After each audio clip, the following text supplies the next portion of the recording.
மாணவர்களே, இன்றைய எக்ஸ்பிளைனருக்கு உங்களை அன்போடு வரவேற்கிறேன். நான் உங்கள் வழிகாட்டி. இன்னைக்கு நாம பார்க்க போற மிக முக்கியமான தலைப்பு மின்காந்த தூண்டல், அதாவது எலக்ட்ரோ மேக்னெட்டிக் இண்டக்ஷன். இது ரொம்பவே சுவாரஸ்யமான, அதே சமயம் உங்க தேர்வுக்கு மிக மிக முக்கியமான ஒரு பகுதி. கொஞ்சம் கூட கவலை வேண்டாம், இது ரொம்ப ஈஸி தான். முழு கவனத்தோடு என்னோட சேர்ந்து பயணிங்க.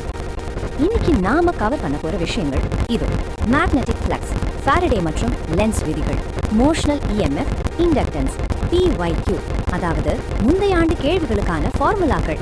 அப்புறம் கடைசியா ஒரு குவிக் ரீகேப். இந்த பெரிய சாப்டரை ரொம்ப சிம்பிளா ஈஸியா நாம படிச்சு முடிச்சிடலாம். முதல்ல மேக்னெட்டிக் ஃப்ளக்ஸ், அதாவது காந்தப்பாயம் என்னன்னு புரிஞ்சுக்கலாம். எந்த ஒரு ஈக்குவேஷனுக்குள்ள போறதுக்கு முன்னாடியும் கண்ணுக்கு தெரியாத அந்த மேக்னெட்டிக் லைன்ஸை கொஞ்சம் மனசுல கற்பனை செஞ்சு பாருங்க. கரண்ட் பாயும் போது அது ஒரு மேக்னெட்டிக் ஃபீல்டை உருவாக்கும்னு நமக்கு தெரியும். ஆனா வெறும் காந்தங்களை நகர்த்துறது மூலமா நம்மால கரண்ட்டை உருவாக்க முடியுமா? ஓயர்ஸ்டெட், ஃபாரடே மாதிரியான அறிஞர்கள் பல வருஷமா ஆராய்ஞ்ச இந்த கேள்விக்கான விடை நிச்சயமா முடியும் அப்படிங்கிறது தான். மேக்னெட்டிக் ஃப்ளக்ஸுக்கான ஃபார்முலா phi = BA cos θ.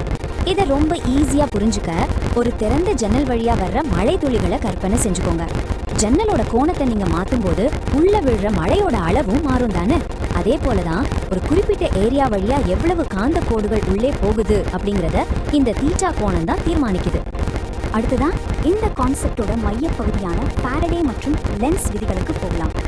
நாம முன்னாடி பார்த்த அந்த காந்த மழை, அதாவது மேக்னெட்டிக் ஃப்ளக்ஸ் மாறும்போது எப்படி வோல்டேஜ் உருவாகுதுன்னு ஃபாரடேயோட எக்ஸ்பெரிமெண்ட்ஸ் நமக்கு காட்டுது. சிம்பிளா சொல்லணும்னா, ஒரு காந்தத்துக்கும் காயிலுக்கும் நடுவில் இருக்கிற ரிலேட்டிவ் மோஷன் மட்டும்தான் கரண்ட்டை உருவாகுது. வேகம் அதிகமானா கரண்ட் அதிகமாகும், மூவ்மெண்ட் இல்லைன்னா கரண்ட் 0 ஆயிடும். ஆக ஃப்ளக்ஸ் சேஞ்ச் ஆகுறது அப்படிங்கிறது இங்க கட்டாயமான ஒண்ணு. அடுத்து லென்ஸ் விதி. தூண்டப்பட்ட EMF ஓட திசை எப்படி இருக்கும்னா, அது எதனால உருவாக்கப்பட்டதோ அந்த மாற்றத்தையே எதிர்க்கிற விதத்துல இருக்கும். இது ஒரு ரொம்ப பிடிவாதமான விதினே நம்ம சொல்லலாம். ஏன்னா இது மாற்றத்தை எப்பவுமே எதிர்க்கும்.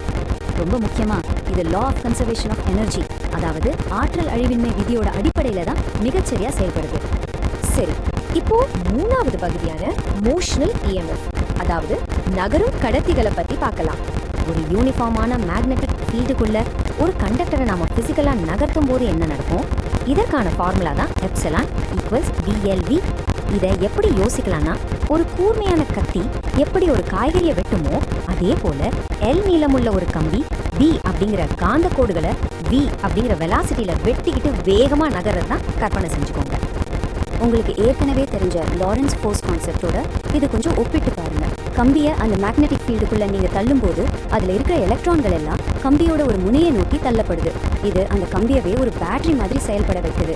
இதன் காரணமா தான் நமக்கு எப்சிலான் ஈக்குவல்ஸ் BLV அப்படிங்கிற ரிசல்ட் கிடைக்குது. அடுத்த கான்செப்ட் இண்டக்டன்ஸ், அதாவது காயில்கள் கரண்ட் மாற்றத்தை எதிர்க்கிற பண்பு. இதை எலக்ட்ரிக்கல் இனர்ஷியான்னு சொல்லலாம். கிளாசிக்கல் மெக்கானிக்ஸ்ல இனர்ஷியா எப்படி ஒரு பொருளோட மூவ்மெண்ட்டை எதிர்க்குமோ அதே போலதான் இந்த இண்டக்டன்ஸ். இதுல 2 வகை இருக்கு. செல்ஃப் இண்டக்டன்ஸ் அப்படிங்கிறது உங்களோட சொந்த இனர்ஷியா உங்க நகர்வை எதிர்க்கிற மாதிரி. ஒரு காயில் தனக்குள்ள நடக்கிற கரண்ட் மாற்றத்தை எதிர்க்கிறது. அதுவே மியூச்சுவல் இண்டக்டன்ஸ்னா ஒரு காயில்ல நடக்கிற கரண்ட் மாற்றம் பக்கத்துல இருக்கிற காயிலையும் சேர்த்து இழுத்து அதுலயும் ஒரு EMF உருவாக்குறது. செல்ஃப் இண்டக்டன்ஸ்க்கான formula epsilon equals -L × di/dt. இதுல இருக்கிற மைனஸ் குறிய ரொம்ப கவனமா பாருங்க.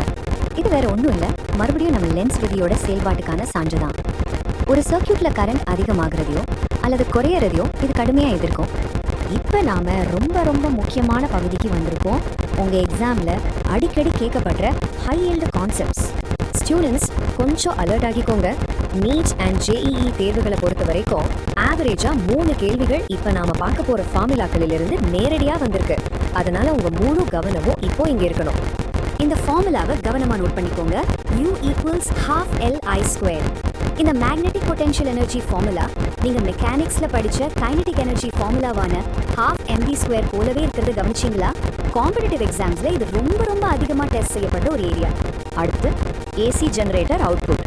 மெக்கானிக்கல் எனர்ஜி எப்படி ஆல்டர்னேட்டிங் கரண்டா மாறுதுன்னு இதுல பார்க்குறோம்.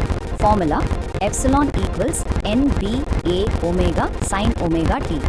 மேக்ஸிமம் வோல்டேஜ் எவ்வளோன்னு கண்டுபிடிக்க sin ωt மதிப்பை 1ன்னு எடுத்துக்கிட்டா அதிகபட்ச வோல்டேஜை NBA ஒமேகா அப்படின்னு ஈஸியா சொல்லிடலாம். கடைசியா ஒரு குவிக் ரீகேப் பார்த்துடலாம். இன்னைக்கு நாம கத்துக்கிட்ட முக்கியமான ஃபார்முலாக்கள் எல்லாம் இந்த அட்டவணையில இருக்கு. மேக்னெட்டிக் ஃப்ளக்ஸ், ஃபாரடே விதி, மோஷனல் இஎம்எஃப், அப்புறம் இண்டக்டர் எனர்ஜி, இது எல்லாத்தையுமே ரொம்ப தெளிவா தொகுத்து கொடுத்துருக்கோம்.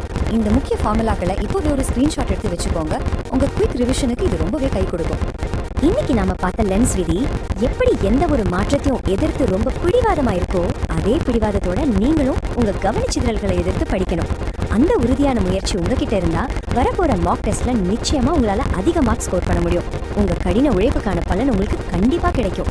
ஆல் தி பெஸ்ட் ஸ்டூடெண்ட்ஸ், ரொம்ப சிறப்பா படிங்க.